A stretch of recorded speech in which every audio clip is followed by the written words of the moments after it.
अस्सलाम वालेकुम। अॼु असां ठाहियूं था वरी हिकु दफ़ो कपिड़े जा गुल। हिन खां पहिरियों मां तव्हांखे 3 क़िस्मनि जा गुल सेखारे चुकी आहियां ऐं अॼु ही चौथी क़िस्म जा गुल आहिनि। त ही ॾिसो तव्हां, ही कपिड़े जे नंढे नंढे पीसिस सां हिन में तव्हांजा बचियल कपिड़ा बि इस्तेमालु थी सघनि था। ज़रूरी ना है तो तव्हां कुछ वठो, आप इसमें छोटे छोटे कपड़े के पीसेस यूज़ कर सकते हैं और ज़रूरी नहीं कि आप स्पेशली ख़रीदें।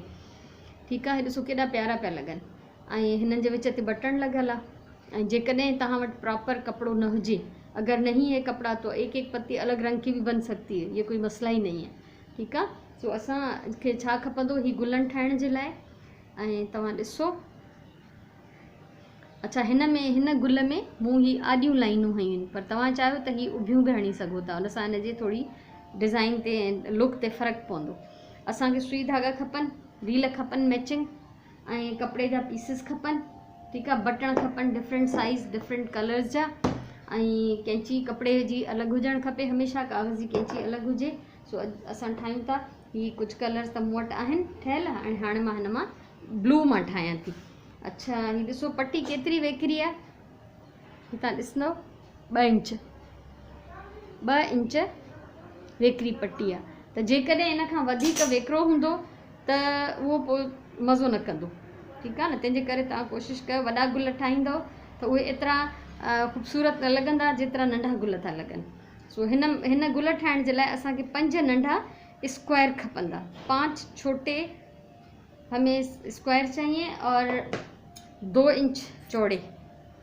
ठीक है, 2 इंच वेकिरा असांखे 5 स्क्वायर्स खपनि। ही ॾिसूं था, 1 ही 2 3 4 ऐं ही 5। त ही 5 खया आहिनि असां। ऐं मां हाणे कोशिशि ईअं कंदमि, हाणे इहा असांजी मर्ज़ी आहे त असां हिनखे हीअं रखूं कलर खे हेठि मथे, या असां हिनखे ईअं रखूं जो हिकिड़े पते ते 2 अची वञनि। त मां कोशिशि कयां थी हिकिड़े पते ते 2 अची वञनि। इहो ॾेखारण जो मतिलबु इहो आहे त तव्हां प्रिंट मां पाण बि डिज़ाइन क्रिएट करे सघो था। ऐं मैचिंग धागो हमेशह हुजे। धागो इन लाइ मैचिंग हुजे त जीअं टाका अगरि किथां नज़र अचनि त उहे तव्हांजा पोइ एतिरा ॾिसण में न ईंदा। अगरि ज़ाहिर बि थींदा हूंदा त ख़बर न पवंदी, छो त रंग साॻियो हूंदो धागे जो। हाणे ॾिसो, ही मूं खयो आहे सुबतो ऐं उबतो पासो आहे। त उबते पासे जे अंदरि असां हिनखे पीस खे हिकिड़े खे हीअं वराईंदासीं ऐं ॿिए खे बि थोरो हल्को हिक ॿिए जे मथां हणी वञूं। ठीकु आहे, हिनखे फोल्ड कयोसीं, हिन जी हीअ शक्ल थींदी। ही डबल शेड में आहे कपिड़ो, इन करे हिन पासे ॾांहुं हीअं, हिन पासे ॾांहुं हीअं। भई असां हिनखे ईअं फोल्ड कयो, उनखे वरी फोल्ड कयो। हाणे ही थी वियो चौड़ो। ही हिन जा खुलियल पासा आहिनि। इसको हमने फोल्ड किया, मैं दोबारा करती हूँ। हे लंबाई में ड्रैग में हिकिड़ो पासो मोड़ियोसीं, वरी ॿियो पासो हल्को उन जे मथां चाढ़ींदासीं, वरी इनखे असां फोल्ड कंदासीं। ठीकु आहे, ही फोल्ड थी वियो। ऐं हाणे ही हिन जा जेके खुलियल पासा आहिनि, ही बंदि साइड आहे, ही खुलियल साइड आहे। त असां हिन जे खुलियल साइड खे सिबंदासीं। हाणे ही ॾिसो, हितां सुई विझूं था, सीधा टाका, रनिंग स्टिच इसको इंग्लिश में कहते हैं। इनके असां छिकींदासीं, छिके बिल्कुल, ऐं पोइ हिनखे हिते टाको हणंदासीं जीअं फिक्स थी वञे। यहाँ पे एक टाका लगाएं, इसको धागा खींच कर, ताकि ये फिक्स हो जाए। अब ये हमारे पास एक पत्ती है, और ये देखें एक पत्ती जो है हमारे पास ये डबल शेड में है, क्योंकि ये कपड़ा ऐसा था। तो इसको धागे को हम तोड़ेंगे नहीं, हिन धागे खे छिंदासीं कोन, कंटिन्यू कंदासीं। वरी ॿियो पीस ॾेखारियां थी। हितां फोल्ड कयोसीं हिकिड़े पासे, वरी हे हिते ई सेंटर में हल्को हिन जे मथां चाढ़े वञूं, घणो न। ठीकु आहे, ही थी वियो फोल्ड। हाणे हिनखे कयो डबल। हाणे हिनखे डबल कयोसीं, मथां हिन जो शेप सही कयो। ही जेके खुलियल साइड आहे, इन में असां वरी हिनखे टाका हणंदासीं। ॾिसो, हिनखे असां सिंधीअ में सिधा टाका चवंदा आहियूं, इंग्लिश में चवंदा आहिनि रनिंग स्टिच। ठीकु आहे, त ही असांजो कपिड़ो शेडेड आहे, इन करे गुल बि असांजो शेडेड ठहंदो। ईअं तव्हां पाण बि क्रिएट करे सघो थियूं। हीअ असांजी 2 पतियूं पाण में लॻी वियूं आहिनि, ऐं वरी असां हाणे 3 पती था हणूं। ही तमामु ज़बरदस्त थींदा आहिनि। हिननि खे बि तव्हां जेको आहे यूज़ करे सघो था कपिड़नि ते, डेकोरेशन जी कंहिं बि शइ में, जीअं फ़ोटो फ्रेम्स ते, या मां बैग्स जी हिकिड़ी वीडियो ॾेखारे चुकी आहियां, उन ते तव्हां बैग्स ते हणी सघो था, ॿारनि जे नंढनि फ्रॉक्स ते हणी सघो था, पर्सिस ते हणी सघो था। त ईअं तव्हां हिननि जो उहा तव्हांजी पंहिंजी क्रिएटिविटी आहे, तव्हां हिननि जो इस्तेमालु कीअं था कयो। तो इनको आप सजा सकते हैं बच्चों के कपड़ों पे, अगर बैग्स बनाएं, अगर कोई फ्रेम बनाएं, कोई डेकोरेशन की चीज़ हो, कुशन्स पे लगा सकते हैं, चादरों के बॉर्डर्स पे लगा सकते हैं, वो आपकी मर्ज़ी है।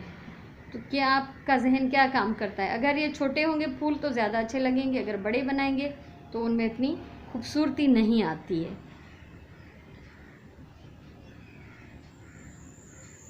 ऐं अगर तव्हांखे ही मुंहिंजूं वीडियोस वणंदी हुजनि, ही मुंहिंजा जेके बि शयूं मां सेखारियां थी पसंदि हुजनि, त ज़रूरु तव्हां वीडियो लाइक कयो, शेयर कयो ऐं मुंहिंजो चैनल सब्सक्राइब कयो, त जीअं फ्यूचर में बि अगरि मां अञा कुझु सेखारियां त उनखे तव्हां आसानीअ सां ॾिसी सघो ऐं सिखी सघो।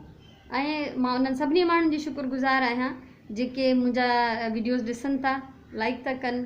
सो तव्हांजे करे ई जेको आहे मूंखे वधीक ख़ुशी थींदी आहे ॾिसण वारनि जे करे, त अञा मां कमु कयां। छो त अगरि केरु ॾिसंदो न त पोइ कम जो मज़ो ई न ईंदो, कंहिं ॾिठो ई न त पोइ बाक़ी छा थियो मुंहिंजे सेखारण जो फ़ाइदो। सो कोशिशि कजो त तव्हां सब्सक्राइब कयो चैनल, त जीअं आईंदा तव्हांखे वीडियोस आसानी सां ॾिसण लाइ मिलनि। अच्छा, ये 5 पत्तियूं कंप्लीट थी वयूं, 5 पत्तियाँ लग गई। अब पहली वाली को, ये पहली वाली, ये आखिरी वाली, इन दोनों को आपस में जोड़ेंगे। ठीक है, पहिरीं ऐं आखिरी के टाको हणी मिलाईंदासीं। ये असां हिननि खे हिकिड़ो टाको हयो, ही ॿियो टाको हयो, पर ख़्यालु कजो त ही धाॻो कॾहिं कॾहिं उलझी वेंदो आहे। जीअं हींअर मुंहिंजो उलझी वियो आहे, पर इहो को मसइलो न आहे, मूंखे कढूंसि था, निकिरी आयो। सो हीअ असांजो गुल थी वियो कंप्लीट। ठीक है, हाणे हिन जे विच में असांखे हणाइणो आहे बटन। इसके बीच में बटन लगाएंगे। बटन का साइज़ ऐसा होना चाहिए कि ये सारे टांके जो हैं धागे छुप जाएं। कोशिश करें कि ये सारे जोड़ जो हैं वो कवर हो जाए, नज़र नहीं आए। तो ये मां खणाती न मां, मुंहिंजे ख़्याल में ही पिंक हिन ते सूट कंदो। ठीक आहे, हिकिड़ो बटन, ही थोड़ी वॾी साइज़ जो आहे, हिन जे सॼनि टाकनि खे कवर करे वेंदो। असां हाणे हिन खे हणंदासीं हेठां बटन जो टाको, मज़बूतीअ सां टाको हणणो आहे त जीअं ही बटन खुली न वञनि।